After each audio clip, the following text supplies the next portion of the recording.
agradecer pela oportunidade de estar aqui mais uma vez na quarta sessão, que é a última sessão do evento. Né? E hoje, então, ainda um filme muito especial, né? Um Esgrador de Larvas, que trabalha com a temática do sistema público de saúde, né? Mas para quem é da história, para quem é das ciências humanas, enfim, para quem gosta do assunto, é um filme muito especial, por uma série de questões que ele trata pelo universo que ele aborda, esse universo acadêmico, enfim. Principalmente porque os protagonistas são historiadores, né? São professores de história, então isso traz muito para quem é da área também, né? E claro, quem, no caso eu, como estudante de história, enxerga vários deles também, vários professores que eu tive, assim, então é muito interessante fazer essa comparação assim, do filme.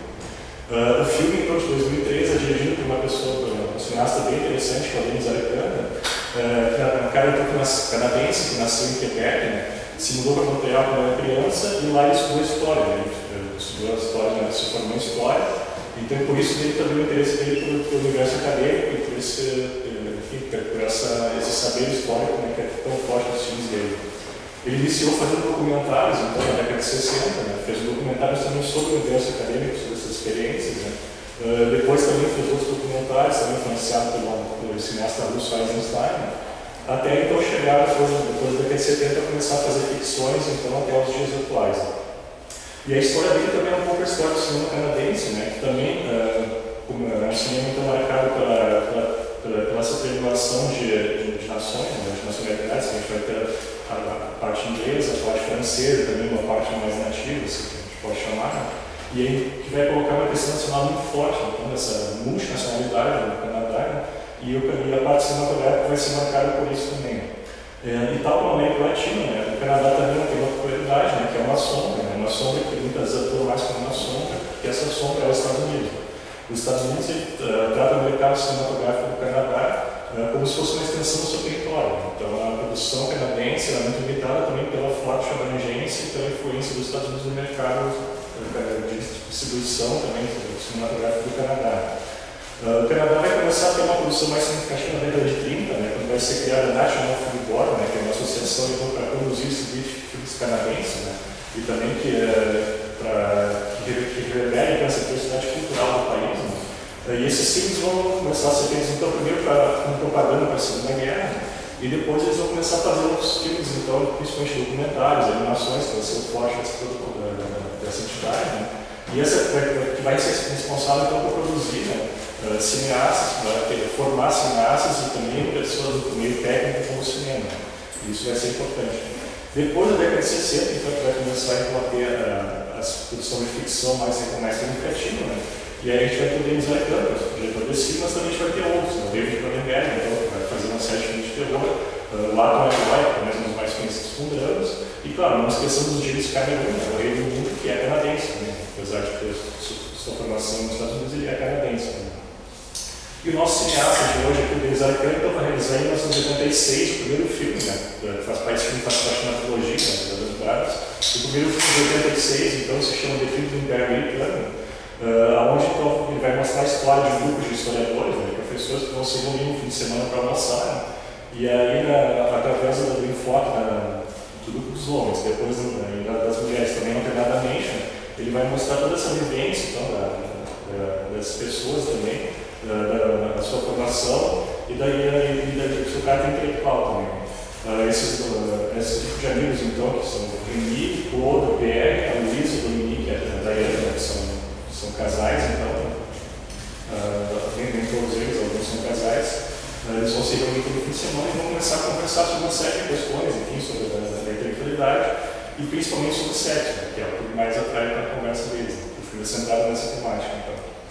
E claro, o nome do filme, The Film do Império Americano, né, vem da ideia então, que uma das historiadoras defende, né, que em 86 falavam desse declínio, né, principalmente pelos sinais que podiam ser vistos, como desprezo pelas instituições, a degeneração das elites, a queda da natalidade, uma série de sinais que indicavam que o Império Americano estava decaindo. Curiosamente, o filme em 86, curiosamente, 89 que caiu foi outro império. Mas, voltando para essa questão, né, o filme vai colocar principalmente uma burguesia intelectual, né, que vai estar ciente das suas limitações e da sua mediocridade, a gente pode colocar assim. Tanto que o personagem vai falar, né, o seguinte, né, eu sei que nunca serei o Fernando Botero, que é um grande historiador, Então, por isso, o que me resta é o sexo e o amor. Né? Então, eles tinham consciência um pouco dessa limitação, então eles se dedicavam a esse hedonismo, assim, esse prazer mais hedonista. Mas o resultado vai ser um filme extremamente irônico, um filme mordaz, assim, bastante interessante, né? Cujos diálogos o assunto pode ser um pouco difícil de apreensão pelo público, do grande público, assim, né? Desde que o público também não se propõe a ter uma abertura para ter acesso então, a esse meio.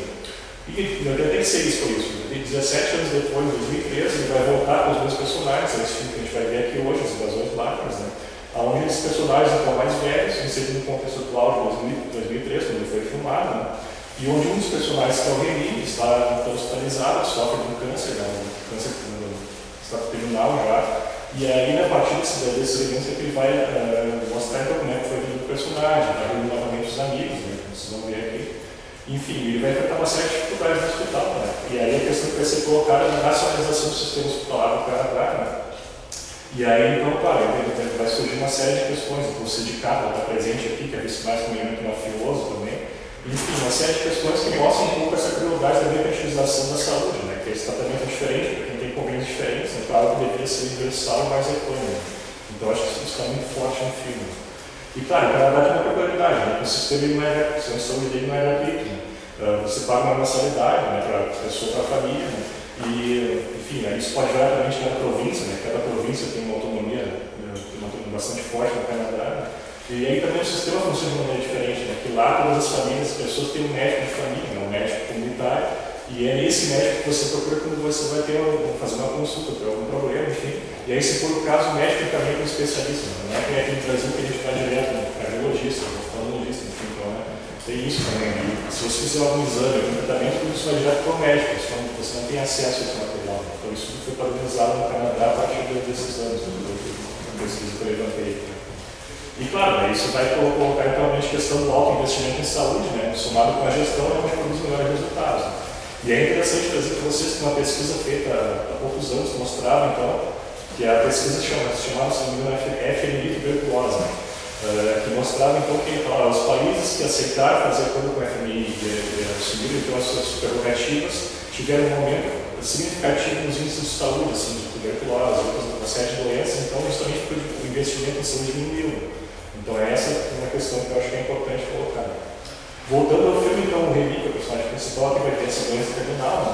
E a grande questão que vai anunciar vai ser a morte, né? Que a gente já viu aqui em outros filmes, aqui também, né? E aí, como intelectual, ele nem conta sentido, então, para o que vai acontecer com ele, né? Mas mesmo assim não deixa de ter uma série de características, aquele caráter fortemente anticlerical, né? Da sua formação de esquerda, enfim, né? E uma série de elementos que é bem interessante que o personagem coloca em relação ao anticlericalismo, ao questionamento do catolicismo também, e utiliza para isso argumentos históricos. Então ele é um personagem central desse filme, no outro grupo de amigos desse, ele é o personagem que vai chamar mais atenção. E claro, ele vai continuar um guerreiro veterano, né, uma característica principal dele, né, e vai ser muito bonito, ele vai lamentar então que já com a idade mais avançada ele não sonha mais com as mulheres, mas sonha com o mar do Caribe, né, então isso é uma coisa bem poética assim, do filme, que é uma parte muito bonita. Claro, ele sonhava com Inês Orsini, Julie Christie, né, Françoise Hardy, que é uma cantora que a música dela termina encerra o filme. Né? Então isso tudo está muito presente, essa cultura francesa também está muito forte no filme. E o título do filme, As Invasões Bárbaras, então faz referência, claro, ao 11 de setembro. O 11 de setembro está presente no filme, vocês vão ver uma cena aqui, né? Onde o Império então, americano, que antes estava declinando, agora foi atingido. E os bárbaros, então, não estão longe das fronteiras, então eles ultrapassaram as fronteiras e estão dentro do país. Né? E é interessante lembrar, então, que, por exemplo, hoje, no jornal de hoje, a professora Célia Pinto aqui da URGS, ela vai apontar uma semelhança então, sobre os três contextos atuais, né? A Espanha, o Chile e a Inglaterra, os protestos que estão acontecendo agora. E ela vai colocar uma coisa muito interessante, que é a forma como a gente vê esses protestos, né? Que na Espanha e no Chile eles são protestantes, né? São estudantes que questionam, então, olha, tem esse direito. Né? Claro, tem sua maioria são pessoas de classe média, são brancos, enfim. Né? Já na Inglaterra, então, como eles não são brancos, não são de classe média, então eles não são protestantes, eles são vândalos. Né? Então acho que isso também é colocado por importância, né?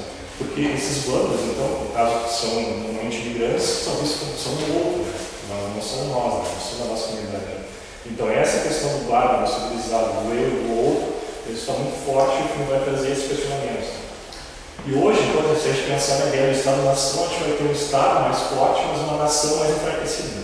E é justamente essa tensão que vai trazer, então, essa disputa, esses conflitos do nosso tempo. Então, essa desestabilização das grandes narrativas, então, o declínio dos valores universais vai levar a uma crise ética, então, que num contexto de crise da nação, torna difícil de perceber, então, onde está o lado e onde está o civilizado. E muitas vezes o lado está dentro de nós também. Então, acho que isso é uma reflexão que a gente precisa ter. E o 11 de setembro vai deixar isso bem marcado.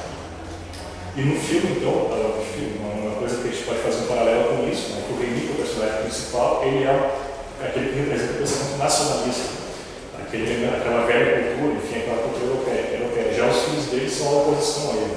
O filho dele, então, vai ser aquele que representa o consumidor, né, o pai do cidadão e ele o consumidor, e aquele consumidor que não lê livros, que invade essa cultura de outro território. Né. E a filha dele vai representa o extremo disso, porque ela vive, então, navegando pelo mundo, né, nos oceanos, enfim, né, ela vive navegando, e por isso, então, ela vive num universo sem fronteira, né, ela vive num lugar que não tem nação, num lugar que não tem um solo fixo. Né, então, ela é o extremo dessa representação. E esse conflito vai estar colocado no filme, que vai além, então, desse conflito de gerações, né, um conflito de pai e filho. Né, e o que o filme vai apontar é que essa intolerância dos dois lados, a gente só pode sair dela com o afeto. Né, o afeto, então, o carinho, agora que o filme vai colocar como uma saída. E a personagem que vai ser a mediadora desses dois conflitos, então, do cidadão e do consumidor, vai ser uma cara que é filha de uma amiga do Remy, e curiosamente no filme ela faz o papel de uma revisora de livros, né? Então ela é revisora, então a revisão está presente aqui nesse sentido então, de fazer essa revisão dos sentimentos. Né? E claro, e aí a ideia da morte que o personagem principal vai colocar é não tanto a recusa do medo então, de perder a vida que ele tem agora, mas também a angústia de perder a vida que já passou. Né? Então o amor que ele tem pelas coisas que ele já viveu, no final ele é historiador, e os historiadores tendem a ter um pouco mais esse apreço pelo passado, né? Um pouco como essa ideia do último filme do diálogo, de que tudo gosta mais do passado do que do presente. Então isso está muito também colocado no filme. Né? E é esse encanto que os dois filmes colocam então, para nós. Né? Mesmo quando do ponto de vista local, né? Do caráter local, ele vai abordar assuntos universais. Né? São assuntos da debate do passado e presente, o materialismo, o idealismo, a temporalidade da vida, a inevitabilidade da morte, enfim, uma série de questões, e claro, o amor e o sexo, que é um assunto universal. Então, por isso que ele é um filme que pega muito o público, inclusive no Brasil. Né? Então, o cartaz da Porto Alegre com umas 7 semanas, uma coisa inédita no período.